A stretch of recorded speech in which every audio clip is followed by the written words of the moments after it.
you doing? Good. Scott? David, nice to meet you. Nice to meet you.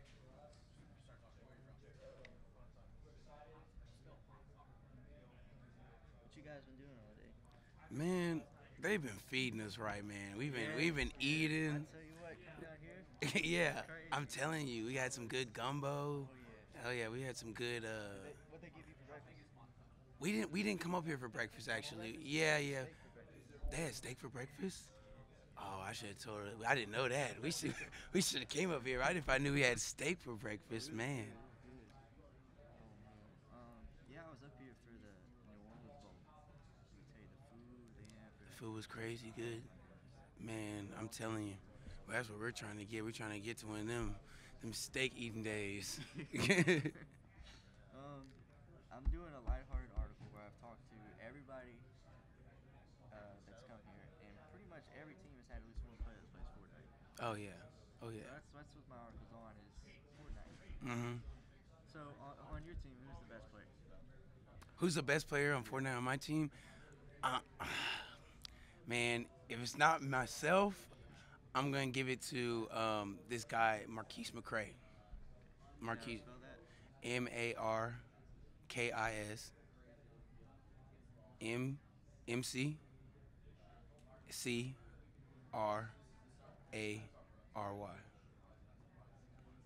McCray. Is it McCray? Yeah, McCray. Yeah, R-A-R-Y. Yeah, I think it's Marquise McCray. Yeah, Okay, for sure. he's the best player. Yeah, he's definitely the best player. Is He's it kills or just wins or both? oh he's a connection of both. If you're playing with him, you're probably gonna end up getting a dub on the day. For sure, for sure. He's good. He's good. How many?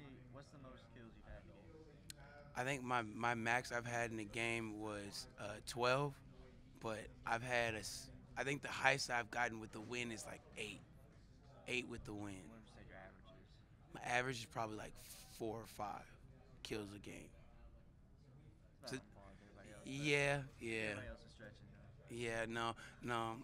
You're not stretching. This one dude, Austin Hawley. Now this guy's different. This guy on my team, Austin Hawley, he's different. He'll get like 12 kills a game and a win, like it's nothing. And Like he's on not solos? on solos, and he's not hiding. He plays squad solos. Oh yeah, he plays duo solos. Those Like, dudes are hardcore. yeah, he's nice. He puts a lot of time into the game. There's I was talking to Hunter Reese over at Troy, and he told me there are 3 guys on the team that do that. They play that solo squad. Yeah, And he's seen all 3 get 20 kills. Like individually, they've got 20. crazy. That's, It's that's a fifth of the map. that's crazy. Yeah. You know what I'm saying? I tried to play. I accidentally clicked on it when I was trying to play solos one time.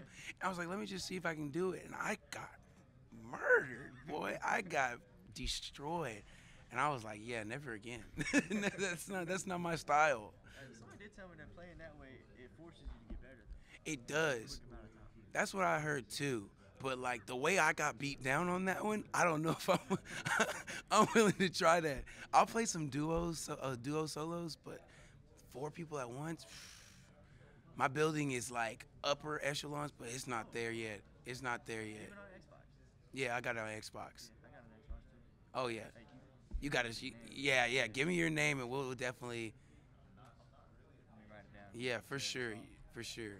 So I've been talking to these players all day. I just want to go home and play. Man, I'm telling you, when I make it home, I probably won't get any today, because we'll be home late. But I'll definitely add you tomorrow, and we can definitely hop on there, and you can see what What these. times do you usually play? Man, right now, since we're all in the summer, I play all day long as long as we don't have football or something like that. Y'all are done with some of We're almost done. Yeah, we got one more workout tomorrow, and then we got a camp on Wednesday, and then everyone goes home for a little bit before we start camp. But so during camp, I'm probably not gonna be on as much, just because football and everything. But during the school year, I'm all online classes. So yeah, we can really run some games, man. Yeah. I'm a body bag. Your body bag, okay. Then I'm gonna put this in my body, put this in here, and I'm gonna run it. We got some guys. I play with my friend Matt. He's a kicker on my team, and I usually play with my friend Craig. He's a field goal. He's our special teams player, and this guy named Ben Lucky. He used to be our running back for our school. So those are my usual teams. So we could really run some teams. Yeah, yeah, we'll definitely do that. Where's your favorite place to land? It used to be moisty Or until they this. took it out. Yeah, they That took place this. is so They underrated. took this. It was so underrated. It had so much loot, so much loot. But see, Snobby's always a good place to go. I I like Snobby because a lot of people go there too. I think it's just because of the pirate ship next to it, the Viking ship. Yeah, the Viking thing. I think that's the only reason why it's growing so much more attention to it, because people will land at the Viking ship, then portal and go to Snobby and hit it really fast. And I think that's what's going on. But once that Viking ship stops being so common for everyone to go, I think then that's. You like the desert place? I do like the desert. I just haven't learned it yet. I haven't been all around. Okay, You know. cause I was playing my friend. He introduced me to the spot. We went to the spot like for 4 hours straight. Mhm. It's not Paradise Palms, but it's an area underneath it. Yeah. All the houses. It's The oh yeah yeah There's a yeah. chest in almost every house. There's a chest in every yes, exactly. And then like the gas station is up close, like right up the street from it. Yeah, And sometimes there's a car in the rift there too. exactly. I feel like on like a solo duo or squad, you're risking being far away from the circle. But on Yeah. 50-50, It's that's a cash cow right there. That's gold. I'm telling you. now do you like 50 on 50? I do like playing 50 on 50. I usually play 50 on 50 though, to do some challenges, just because there's more That's what everybody people. was saying. Just because there's more people, you know. But I do like playing it, you know, especially when I have my full squad in there, you know, because it's just like it's kind of like simulates more like more people, like real like group war and stuff like that. I think that's kind of cool. See, for me, I play it for 2 reasons. It's got like a battlefield type feel to it. Yeah. The battlefield. Okay. And second reason is so I can actually win. Yeah, for sure. Yeah, when you've had a try sprout, you know what I'm Yeah, saying? You got a yeah. 50-50 chance of winning. So that's I'll take those odds for sure. It's fun. Just yesterday I found a thermal. Yeah. And I love that thing so much. You have you used it yet? Oh yeah, I'll pick up the gold thermal. I don't pick up the purple one unless I have. It was a purple one I had. Yeah, unless I mean it's really good. Like I like it. I just like the clips are too small for me. I'm a little sprayer sometimes until I get the shot down for the You like game. Tommy. I do like the Tommy. The Tommy's nice. Tommy's The really Tommy's nice, but I'll drop the Tommy for a blue AR. I'll take a blue AR over a blue Tommy any day. Now, would you prefer a pump or attack? It depends on the color. See, if I get a blue tack shotgun, that's trumping everything. That's trumping the heavies, the everything. But like if I have a blue pump, I'll take that over like a gray or a green tack, you know. And then the gold heavies, I'll take those over everything but the blue tack. The blue tack I think is the best shotgun in the game. You think so? I think so. It shoots fast, and on top of that, it has enough bullets in there. The coil is not too long to take back to take the next shot. Smooth. Let me tell you something I heard today. I talked to Jamarius Way over at South. Okay. Let me tell you how much he's married to the blue tack. If he came across a blue tack, he would drop a gold scar for that blue tack. He would rather have a tack over a scar. I don't know. Listen, if you got a hand like that to where you gotta choose, like more power to you. But that gold scar, that's the ace in the hand. It's the gold standard. That's a gold standard exactly. Like the guns don't get better. You know what I'm saying? Maybe a gold RPG or something, but I'm dropping a lot of stuff. Don't get me wrong, I love the blue tack. I'm dropping a lot of stuff for the blue tack. But gold scar, gold RPG, Right. not dropping it. I'll drop a gold grenade launcher for a blue tack, but I won't drop a gold RPG or a gold scar for it. Do you use grenades? I do use a grenade launcher. I like the grenade launcher. I like just the grenade. The grenades just in hands. I like them on 50-50. I don't use them. Okay, yeah. Then yeah, I do like them on. People be building like crazy. Yeah, people build like crazy. I think they're good in squads. I'll pick them up if my friends have found like a bunch of them, like 10, and like you know I don't have like my hand's not completely set. I'll definitely pick them up and like use them like for distractions or use them for like to break the build down so that they can run up. You know, definitely. Okay. We just about covered everything. Yeah, man. I'm telling you, I play the game. I love it. It's a good game. Yeah, it's a great game. It's a very fun game. And the thing I like about it is that it's so creative. You don't have to just win. It's not just like, oh, you just shoot the guy and you win. Like this dude could build up on you. This dude could launch past somewhere else. This dude can push up. This dude can hit you with a cart off the. It's so creative and just lets your creativity like really show itself. That's what I like about the game.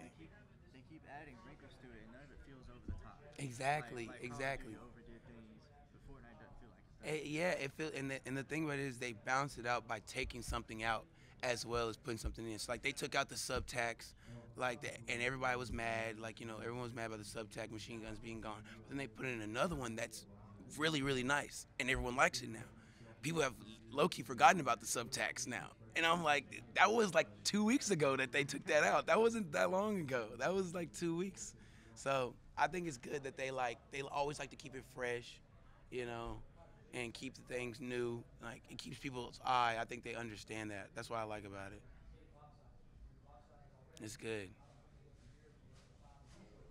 Now you guys, your team is active on social media. I've noticed that. Yeah, we got some characters on our team, man. Cause I did a rankings type thing on my Twitter. Yeah. It's position players and position groups, Uh huh. and I had several of your teammates quoting my tweets, and I thought it was fun. I thought it was fun. Oh yeah. Yeah, Oh yeah. I had it was the wide receiver rankings that drew the most attention. Oh yeah.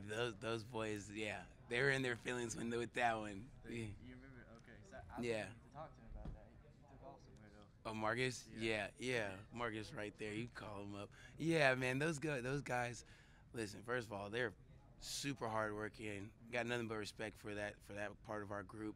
And they really have helped, not only the offense but the defense as well. They've opened up things to give us a little bit of a break. So that's what I really appreciate about the receivers and everything like that.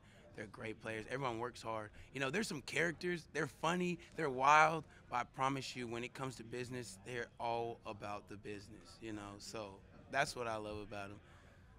Those rankings, though, yeah, those rankings with the characters we have on our team, I knew something was gonna happen. When I saw it, I just started laughing. I said, I can't wait. I said, I don't know who's gonna say something first. I don't know. That's funny. That's good. Yeah. All right, I'm gonna be home to my Xbox tomorrow. Hey man, I'm gonna be on tomorrow for sure because we got workouts and then I think we have some. Oh, I put it in my wallet. We gonna run some games for sure. For sure, man. How y'all doing? I'm doing good. How are you? I'm doing good. I'm David. David. Nice to meet you.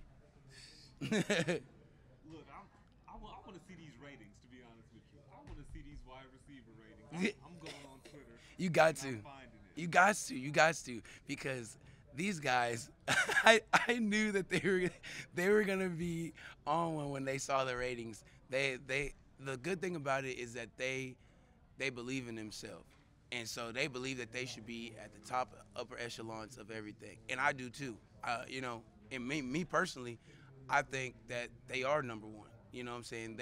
In my eyes, and what I see them do every day in practice, how they work, how they carry themselves on and off the field, they're number one in mine. I wouldn't trade any one of my receivers.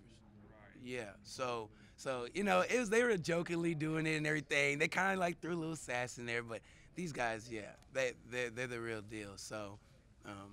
When they were doing that, I just was laughing because I was like, y'all just motivated them. Y'all didn't even understand. Y'all motivated these dudes to go out and change y'all's aspect on what y'all think about them, because these guys, they've been out every day, and I don't know where y'all are from, but in Monroe right now, it's like 95. It's like 92 and like 6 a.m. in the morning, and they're still out there working. They come and get extra work at 4 p.m. and then they stay after 4 p.m. to do more work. These guys, they're busting their hump. So they're gonna show you guys something this year, for sure. How do you and your teammates stay motivated through the long season after training camps and Hell Week and everything? How do you stay motivated through the season? It's just all about keeping your eye on the prize. I think that's what it is for me, at least. You know, every week you got a different opponent, and I think it's like a test. You work hard and you study for that test, and this is how it is. Fall camp is just a big study session. That's how I look at it, and I think that once we get ourselves together, that's when you start taking the test. And it's hard. Everyone's tired, everyone's sleepy. Especially during when you get to that middle of the season, people start feeling those bruises a little bit more. But it's this is what we do it for. You know, we knew the consequences. We know that you're gonna get banged up and bruised up and everything like that. But, you know, we put ourselves out here. We love this game, you know. So I'm willing to give it everything I got. So you gotta just find it deep in your heart and be like, you know what, man, this is what I want to do. This is why I came here. I came to do this. I love doing this. I'm gonna keep doing this as long as I can. So that's what it is. What are you majoring in? I'm a criminal justice major. Criminal. Okay, my mom works for California Institution for Men. Oh, for real? Oh, wow. She's trying to become she's trying to get out of being a correctional officer and become a parole agent. That's cool. See, my mom is DPD. My mom's Dallas police officer, and she actually was in the she was actually in correctionals before she became a DPD officer. She's actually a lieutenant now. Yeah, yeah. My sister, she actually just graduated from the academy. Now she's an officer in Dallas too. So it's actually pretty cool. Yeah, yeah. That small world, man. I'm telling you, that's crazy because she was with the I think the state police first, and then she was with correctionals. That's when she switched over. So, yeah, yeah. I know how you. Yeah, I know what you mean. So I know some people who are trying to get into that too. So I understand completely. Do you have any interest in going to your family business or yeah, trade, I should say, after your playing days are over? Actually, yes, yes. What your major is? Yeah, my major is criminal justice. I'm actually on my master's program right now.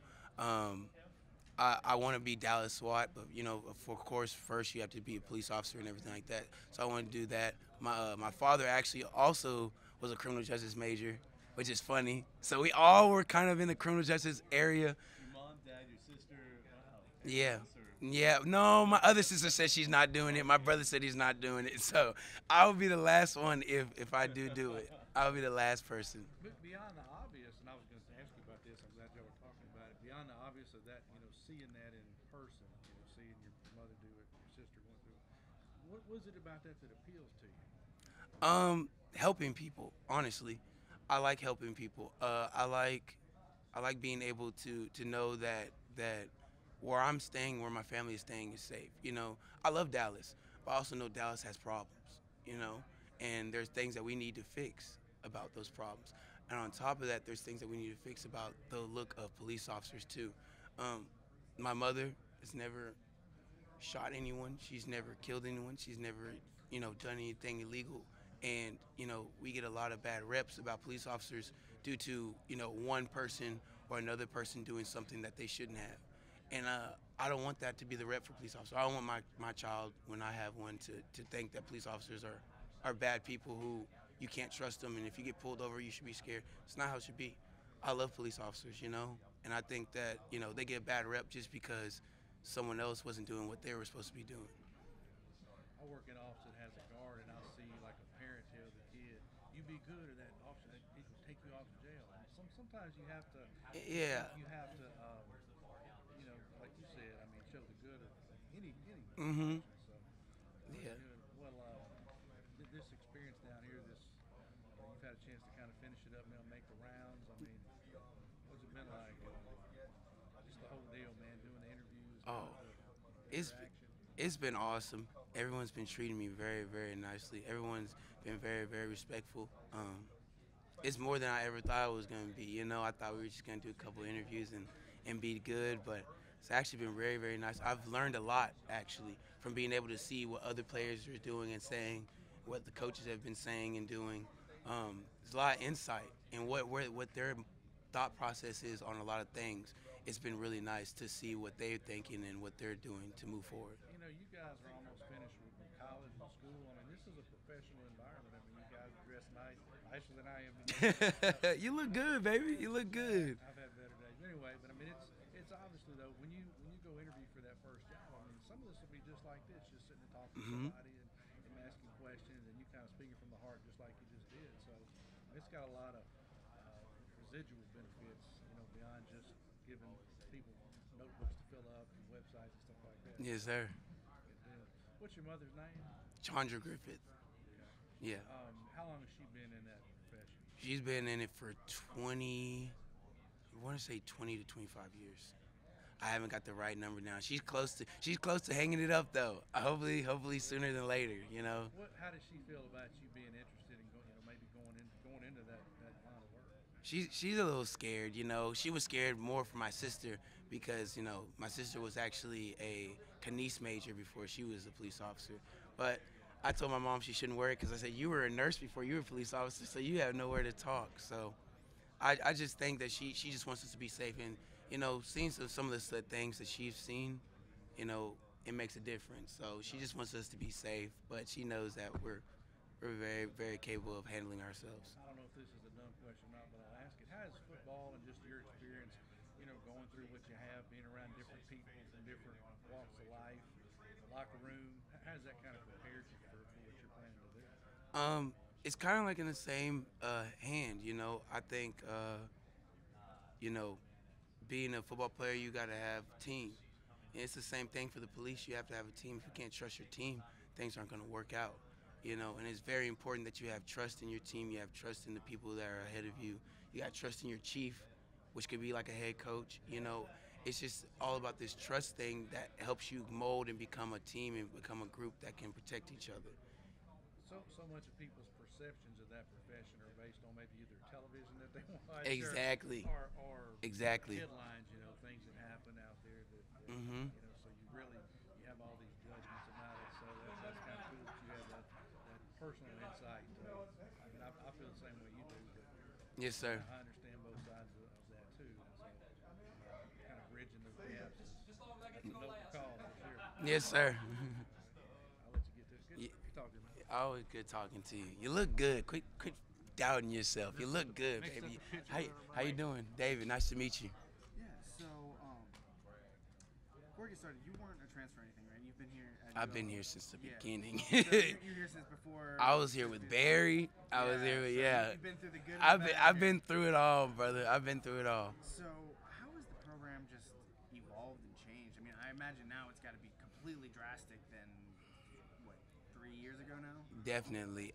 It's just a lot of things that probably wasn't getting done at that time, are getting done now. You know, what everything that Coach V has said that he was going to do for us, he's done. You know, he's working to get us brand new, state-of-the-art equipment. Make sure he's got the best nutrition plan he can get us, the best equipment he can get us, the best training he can get us. It's very important because these things, they tie into, having a good team and helping out. It's not the most important thing, but there are necessities that are needed to help your team be successful. And I think Coach V has hit every mark that he could, and he's still pushing to get us more and more, We just got new uniforms, I think, So it's just great that he's on board with us. He cares about us as not only as players, but as the people, as a father figure to help us out. It's very, very nice to have someone like that here. Does it get easier to kind of show up every day and work and do all the extra stuff when you're having a little bit of success as opposed to a couple years ago? It's definitely easier when you know that you have a goal that's actually reachable and tangible. But in any sense, you got to come and work every day. It always starts with one step. We had 3 years ago, man. I'm telling you, like I've said before, our team would have fell apart after our first loss, and we would, even when we were losing, though, this team was able to stay together and understand that, hey, like, we're not reaching our goal, but we're also not reaching our max potential. There's plenty of things that we can do better in ourselves to help us be better team. And no one was ever mad at each other. We were never pointing fingers. That was a big problem that we had when we were younger too, and we were with the old team. Everyone wanted to point fingers on whose fault it was when something went wrong. And now it's more like, hey man, like, it's all right. I'm right here with you. We're here. We're your team. We're your brothers. It's more of a brotherhood now than just a teammate thing. How much of that is just bringing in different guys? I mean, getting Coach Vitor's guys and new blood into the program. How much of it is that? These young guys have been awesome that he's been bringing in. Last year we had a lot of injuries on the defensive side. A lot of them were in our backfield, and even some of them were with the linebackers in the D-line too, But some of these guys that he brought in that weren't expecting to play, they had to step up really soon before they were even, they were ready for it. And, they handled it very well, I think. Especially without any experience coming straight from high school to playing college ball, playing against Auburn your first year, that's not something easy to do. So we were really happy with where they were at. They made mistakes, but they were mistakes that were due to, inexperience, not just because they didn't know what they were doing. So we can always work with that. They're great players like Travion Webster, Rashad Harding. He was a great player. He's a great player for us. He's going to be big time this year. Webster is going to be a big time this year. Austin Hawley is going to be big time this year. And these are all our young guys who a year ago, we were having to set them up. And now these are some of the guys that we're going to be having to rely on to be like, hey, you got to do your stuff because you're a big piece of what we're trying to make right now. Do you notice any kind of difference, maybe not even just with the team and the program, but the fan base, the school? I mean, I can't imagine things would have been all that exciting, all that happy when you're losing. No. The kind of reaction then? Like just like us, just like the players, the people at our school, they love new. So, even with this new logo, they feel like the new change is coming, like this change that we're going to take over. We're going to be better. We're going to be stronger. We're going to be everything we need to be the best team that we can be, put out there for you guys. And they understand that. A lot of people actually know our football players. Like, we're in a lot of different things on campus. So we have a lot of fan base coming from different ways. We have a lot of guys who are in fraternities and a lot of guys who do other stuff for the school. So it's nice to know that, hey, like, we're just regular people like y'all. We just play some football. We like to hit some people sometimes, But so our fan base is definitely growing. We have our older group that's always been with us, so we love them. We hope they keep coming. And, it's good. It's getting better. I remember talking to Nichols a couple years ago. I don't know if you're familiar with their situation. They lost every single game one year. Brought in a new coach. Now they actually made the FCS playoffs last year and stuff. Oh, wow. And I remember talking to them a couple years ago where they were saying, like, yeah, when we lost every game, we didn't even wear like Nichols football stuff around campus. We were like ashamed to be a part of the team. Man. Was it like that for y'all? It was tough. I'm not gonna lie. It was tough because you always gonna have your LSU fans anywhere you go. Right. So that one right there, and then on top of that, you're losing games. So like it's not looking too good. But I was never ever ashamed to wear my ULM, my football stuff. They gave me a chance. I wore that with pride. These guys, they've always been good to me. Even the old coaching staff, but especially this new coaching staff. So. I'm never ashamed. Yeah, not saying that we're gonna go 0-12, but even if we do, I'm still always gonna have my pride with my Warhawk stuff. Since they've been so good to me. Thank you so much. How you doing? You good, man? No, I'm with the conference. Keith, how you doing, man? Good. How you doing? I'm doing all right. Man, you need this? No, if you want to take it, man. Want to take it? Take it. All right, for it's sure. Not much of a keepsake. It's good enough.